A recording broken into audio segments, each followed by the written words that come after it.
Summer na naman. So syempre, usong-usog yung mga bakasyon, pagpunta sa mga beaches, sa probinsya.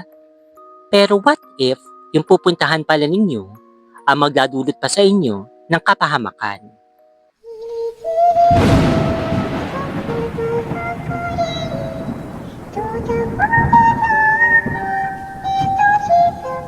Hello Spooky Dolls, good evening. Before anything else, gusto ko sanang batiin lahat ng mga OFW at mga Filipino immigrants, pati na rin po yung mga Pinoy na tulad ko nandito po sa Pilipinas, at yung mga taga-ibang dimisyon na taga-ibang mundo na tumatangkilik at sumusuporta sa kwentong Aswan Kababalakan. I hope that you're all doing well. Okay guys, simulan na po natin ang ating pagbabasa ng mga nakakatakot na kwento. Later po yung chikahan sa bandang huli. Magandang tanghali sa inyo o kung anumang oras ngayon sa Pilipinas. Gusto ko lamang ibahagi ang aking story. Dami account pa lang aking ginamit para na rin sa aking privacy. Itago na lang ninyo ko sa pangalang Cherry. Hindi ko tunay na pangalan. Ako ay isang OFW sa bansang Espanya. Akala ko nung una, sa Pilipinas lang yung mga aswang. Tsaka, never in my life na nung nasa Pilipinas pa ako, na nakakita ako ng aswang. Nasa bahay bakasyonan ako noon, time na yon, at dinadala ako ng mga amo ko doon tuwing nagbabakasyon sila sa ibang mga syudad ng Espanya. Nangyari ito sa syudad ng Valencia, August 11, 2019. Tanda-tanda ko pa kung kailan ito nangyari. Tuwing nagde-day off kami ng mga bandang hapon, nagkikita-kita kami ng aking mga kaibigan dun sa Espanya. Marami kasi talagang mga Pinay na mga katulong din ng mga sinasama ng mga amo nila sa kanilang mga bahay bakasyonan. Kaya marami din talaga akong mga nakilalang mga Pinay na katulong din, kagaya ko. Mga hapon nga noon ng Sabado, day off namin. Nasa parke kami at nagkukwentuhan. Nagkasalo-salo kami sa mga merienda na dinadala namin dun sa parke upang may makain naman kami habang kami nagpapalipas ng oras. Nung time na yon, may isang bagong Pinay. Dalaga pa yung Pinay na yon. Tinawag namin siya para makisalo sa amin. Para kaibigan na rin siya dahil mag-isa lang siya nakaupo at nagsiswing. Samantalang kami naman, nagtatawanan at nagkukwentuhan. Bilang respeto na rin namin yon. Tsaka, di ba tayong mga Pinoy naman talaga, nakaugalian na natin na mag-alok ng pagkain. Tumanggi yung Pinay na dalaga. So ang ginawa ko, hinatid ko sa kanya yung pagkain para hindi na siya mahiya. Pagkaabot ko sa kanya ng pagkain, nagpasalamat naman siya kaso biglang umalis. Nung nasa medyo kalayuan na siya, lumingon siya sa akin at bigla siyang ngumisi.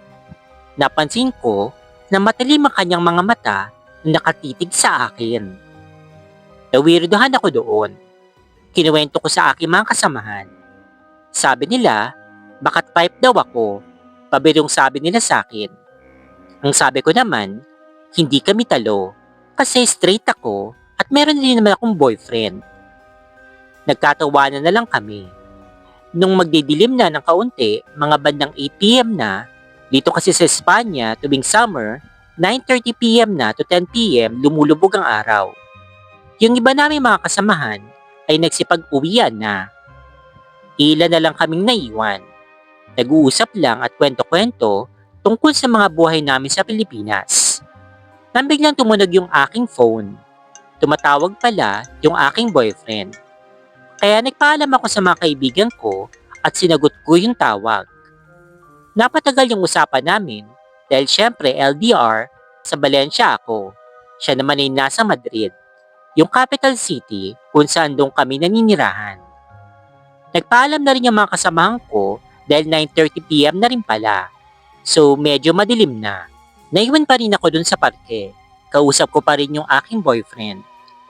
Ang tagal namin nag-uusap hanggang sa nagpaalam na nga kami sa isa't isa. So ako naman, dahil hindi naman ako natatakot sa mga aswang-aswang na yan, dahil nga hindi naman ako naniniwala, nagpasya ako magstay muna kahit mga ilang oras pa. Masarap kasi yung simoy ng hangin doon habang nag-swing ako at parang bata ako nagduduyan. Nang bigla akong nakarinig ng parang paghampas ng mga pakpak ng ibon na animoy sobrang lapit sa akin. Doon na ako kinabahan. Pero sinawalang bahala ko na lamang. Maya-maya, mas nagiging malakas na yung paghampas ng kanyang mga pakpak na sa tingin ko, isa itong napakalaking ibon. Kasabay na paghampas ng kanyang pakpak, yung pagbigkas niya ng mga tunog na. So natakot na nga ako talaga noon dahil matagal niya nang ginagawa yun. Umalis na ako dun sa parke. Nagdesisyon ako na umuwi na kagad sa bahay ng aking mga amo. Nung naglalakad ako, binilisan ko talaga yung aking paghakbang. Halos patakbo na ako noon sa paglalakad nang biglang humina na at nawalang parang bula yung tunog ng ibon. Akala ko'y wala na siya. So kumalma na ako noon at naglakad na lang ako ng normal. Pero shit mga Mars! Paglingon ko sa aking likuran, kulang na lang, dadagitin na ako ng isang napakalaking ibon. Hindi ito isang ordinaryong ibon. Ito isang laki ng isang tao. Ang mga mata nito parang umiilaw pa. Kaya napatakbo ko ng mabilis noon. Halos magkatumba-tumba na ako dahil sa kakatakbo. Makalayo lang ako dun sa ibon na yun. Nung malapit na ako sa bahay ng aking amo, sakari na wala yung ibon. Halos di ko pa nga halos mabuksan yung doorknob ng pintuan doon sa bahay ng amo ko dahil sa sobrang aking panginginig. Nagmumura na nga ako dahil hindi ko mahawakan yung aking susi. Noong nakapasok na ako, napasign of the cross na lang ako noon at hingal na hingal ako. Nakita ako ng aking amo na pabalik sa kanyang kwarto mula kusina, hawak-hawak ng isang basong tubig. Tinanong ako kung ano bang nangyari sa akin. Sabi ko na lang ay wala at nagabulan kami ng mga kaibigan ko na mga Pinay din. Napatawa na lang siya sa akin at sinabing good night. Kinabukasan, linggo, last day na ng day off namin. Napagpasyahan namin magkakaibigan na pumunta naman sa Dalampasigan kasi malapit lang din doon yung dagat. Pwede naman lakarin ng mga 15 minutes. Kinuwento ko sa kanila yung mga nangyari sa akin kagabi. Sabi nila, ganun daw talaga. Hindi lang naman daw kasi talaga sa Pilipinas ang may aswang. Sabi nila, kapag may Pinay o Pinoy sa ibang bansa, asahan mo daw na meron din aswang, mangkukulam, o kung ano paman. Mapapinoy man o hindi, may aswang sa kahit anong bansa o lugar na iyong pupuntahan. So doon ako naniwala na totoo nga talagang may mga aswang. Nung naligo na lang kami sa dagat, normal lang naman na lumipas yung araw. Nandun din ulit yung dalagang mag-isa nung nasa parke kami. Niyaya namin siya ulit, pero umiwas pa rin siya. Sabi naman ng isang medyo may katandaan na kaibigan din namin, baka daw yun yung aswang. Nagkatawanan pa nga kami noon, pero nakakapagtaka din naman. Kasi noong mga nakaraang taon, wala namang kaming ganong klaseng karanasan pag pupunta kami dun sa bahay bakasyunan. Nagkataon nangyari ito sa akin for the first time. Naalala ko na naman yung first encounter ko sa kanya na na-weirdohan ako nung siya'y ngumisi sa akin at tininan ako ng matalim. Pero hinayaan ko na lang.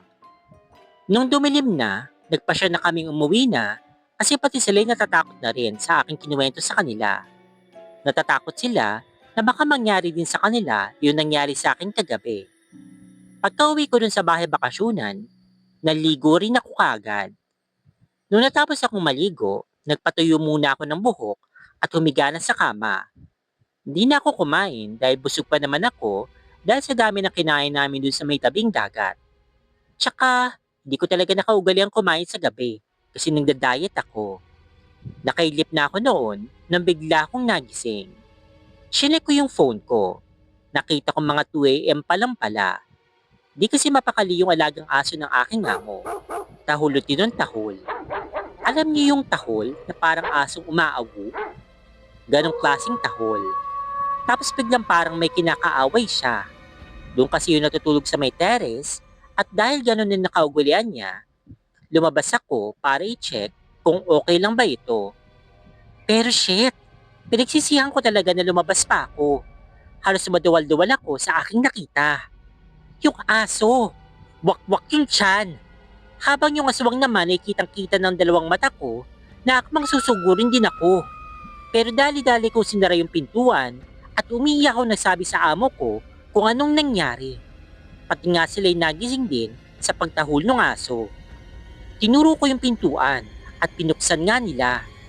Pipigilan ko pa nga sana sila na buksan yung pinto kasi akala ko nandun pa yung aswang. Pero wala na ito. Nakaalis na pala. Tama nga yung kaibigan namin.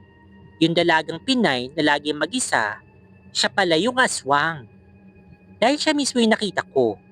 Gulong-gulo ang kanyang buhok at siya'y naglalaway. Puno-puno din ng dugo ang kanyang bunganga, gawa ng dugo ng aso. Iyak na iyak yung mga amo ko dahil sa nangyari sa kanilang aso. Chinek nila yung CCTV dun sa terrace nila kung saan nangyari yun. At dun kitang-kita nga nila kung paano winakwak ng aswang yung tiyan ng kawawang aso. Hanggang dito na lamang po.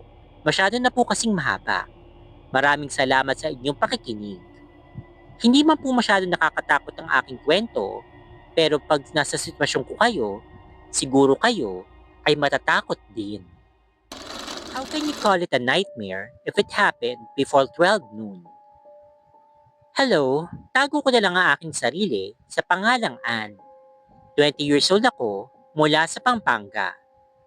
Naisipan kong i-share ang aking experience. Hindi ako magaling na storyteller, pero I'll do my best. So this happened a while ago.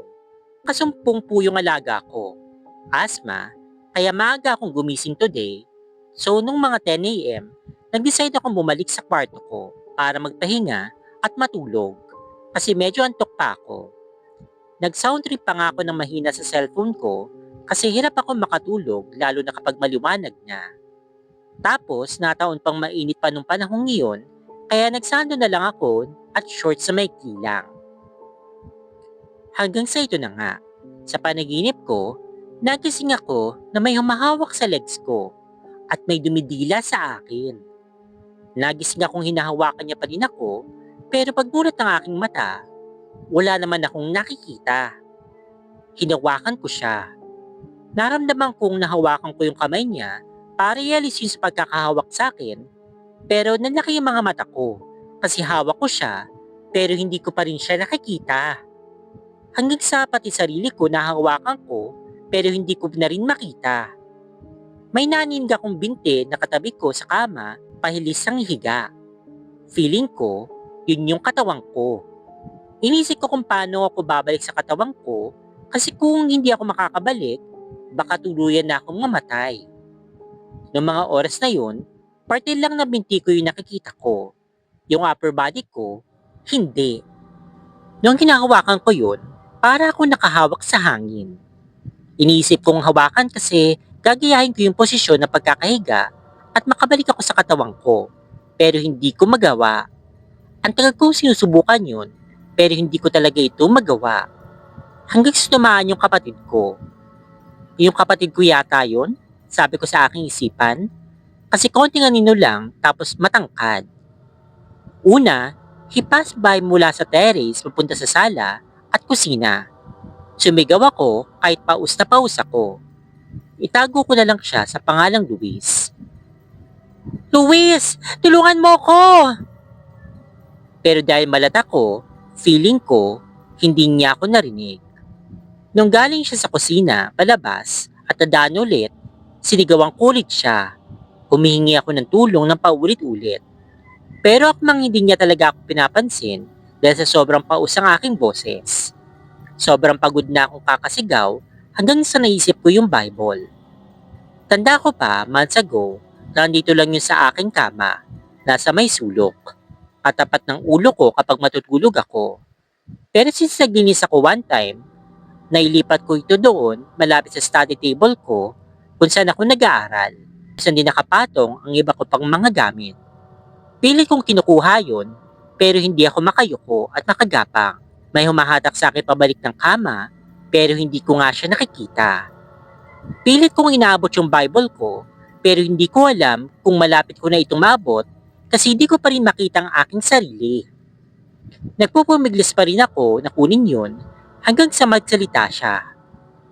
Habang pilit na lumalayo sa katawan mo, makakaramdam ka ng sakit ng tiyan at matinding gutom. Pero wala akong pakialam sa sinasabi niya. Pilit ko pa rin kinukuha at inaabot yung Bible para yakapin ito. Hapong-hapo na ako dahil sa hika ko. Literal na malat na rin dahil sa sipon na tubo. Pagod na ako, pero hindi ko pa rin maabot ito hanggang sa nabanggit ko na ang pangalan ng Diyos. Apong Ginoo! Apong Ginoo! Apong Ginoo! Sambit ko ng mahina at sobrang hina na talaga. At ayun, pagbulat ko ng mata ko, nakahiga na ulit ako sa kama. Same position na pagkakahiga ko, katulad nung nasa panaginip ko, kung paano ko hinahatak ng demonyo pabalik ng kama. Nakataas pa nga yung dalawang kamay ko, the way na hinatak niya ako, at masakit yung mga braso ko pati balikat. Nagtanaw-tanaw pa ako sa bubong hanggang sa ilang segundo, na-realize kong gising na ako. Tinignan ko yung aking cellphone at nakita kong 11:35 na pala. At yung sound trip na sinindi ko kanina, nakapatay na. Kahit hindi naman ako nag-set ng 30 minutes na pang sleep timer, pero kung saan ko ito binitawan bago matulog, nandun pa rin ako. Tinawag ko na lang yung mama ko na nasa kabilang kwarto at kinuwento ko sa kanya habang maluha-luha pa ako dahil sa sobrang takot. May mga oras daw talaga na darating ang masamang panaginip at hindi ka magigising hanggat di ka nakakapagdasal sa iyong panaginip. Okay, so yun na nga po yung ating mga stories para po sa video na ito. Before that, pasensya na po at hindi po ako nakapag-upload ng mga isang linggo yata, mahigit. Okay, dito sa ating channel. So, ang reason po ay mayroon po kasi akong ibang inasikaso. So, dun pa rin pa naman sa ibang channel ko. Kasi, yun nga, may second channel ako, yung mga sa mga manika ko. So, medyo busy-busy dun since na ginagawa ko yung sa All My Dolls video. Para anyway, so kailangan ko mag-concentrate dun for the meantime. Well, nung nakaraan nga, kasi nga medyo mabusisi kasi yung video na ganun. Pero wag kayong mag-alala, so patapos na naman siya, so makakapag-upload na ako ulit dito sa channel natin. But anyway, so ayan, nakikita ninyo, medyo meron na akong mic, umaasenso na, at least makakapag-electric fan na ako na hindi maingay. Okay, at makakapagbasa ako habang naka-electric fan na hindi nyo narinig yung background ng electric fan. So, salamat naman sa Diyos at napakainit po kasi ngayon, hindi ko kakayanin na walang electric fan na nakabukas. Okay, anyway, so let's go ahead and discuss the story. So, dun nga po sa first story, matagal ko na talagang iniisip na may mga aswang din talaga sa ibang bansa. Like, yun nga, sa Amerika, sa Espanya, or sa Europe, ganyan. Pero iba lang yung tawag nila. Like yung skinwalker. Ay, mga nagsasabi na iba daw yung skinwalker, iba daw yung aswang sa Pilipinas. Paano sila nagkaiba? Okay, paliwanag yung nga kung bakit sila nagkaiba. So, di ba pareho lang naman silang either kumakain ng tao, ma-absorb ng energy or what. Okay, so parang iba-iba lang yung tawag natin sa kanila pero parang almost the same sila. So kumbaga para wag na natin ilokohin ng mga sarili natin, sila rin yon. Iba lang yung tawag, iba lang yung klase, iba lang yung kanilang pamamaraan like sa mga Haiti ganyan, sa mga bansang ganyan, mga basta yung mga sa Caribbean ganyan. Ang tawag naman nila doon lugawu, okay? Sa mga parang nag-shape-shift na mga tao na nagiging mga hayop, ganyan yung parang aswang din sila, kumakain din sila ng tao. So, yun. Okay, kaya naniniwala talaga ako na hindi lang sa Pilipinas yung aswang. May aswang din sa ibang bansa. Okay, hindi lang talaga. Syempre, hindi aswang ang tawag nila, kundi yun, yung kung ano man dialect nila doon. So, yun yung gamit nilang tawag doon sa mga yun. So, yun. Kaya kung pupunta ka sa ibang bansa, like, yun na, lalo na mga ano pa, provincial yung mga tipong kakahoy na lugar. So mag-ingat-ingat ka pa rin. Hindi porki nasa Amerika ka na wala ka sa Pilipinas, hindi ka matatakot na baka may kumain sa yung aswang o kung may manligaw sa iyo. Iba lang ang tawag nila doon. Ibang ano lang, parang iba lang yung language nila pero aswang pa rin yun. Kakainin ka pa rin, papatayin ka pa rin, ganyan. Kaya mag-ingat ka pa rin. Okay? Doon naman tayo sa second story. So kaya dapat talaga magdadasal bago matulog. Kasi katulad niyan, binangungot siya, hindi natin alam kung bangungot lang ba talaga yon o talagang meron demonyo na gusto siyang patayin o kung ano man yung balak sa kanya. So mag-ingat na rin talaga tayo, magdasal, tsaka yun nga, wag daw masyadong kumain ng maraming marami bago matulog. Kasi kapag ganun daw, pwede ka nga talagang abangungutin, at least hindi ka na magigising, ganyan. So, mag-ingat na lang din tayo. So, kung kumain ka, di magpalipas ka muna ng busog, ganyan, manood ka muna ng TV o mas maganda siguro maglakad-lakad ka kung ano man yung mga kailangan mong gawin, like maglinis ka muna ng bahay ninyo, then saka ka matulog pagkatapos. Yung at least hindi yung kagad-agad na pagtapos yung kumain matutulog ka na lang, ganun. Anyway, so ayun po guys, I hope na nag-enjoy po kayo sa stories po natin para sa video na to. Pasensya na kayo, medyo parang naninibago pa ako ulit. Ewan ko, babang ko kung bakit. Parang hindi naman ako ganun ka sobrang tagal na nawala. Pero, okay. So, mag-upload po ako ulit. Hopefully by Wednesday. Okay. So, parang medyo babaguhin natin yung time na pag-upload ko. Gagawin na lang natin siyang Monday, Wednesday, and Friday. Okay? Hindi ko alam kung mananatili tayo doon, pero I'll do my best na makapag-upload po ng 3 days or 3 videos a week. Alright, yun lamang po guys. Happy weekend. Happy weekend. Happy summer. Okay?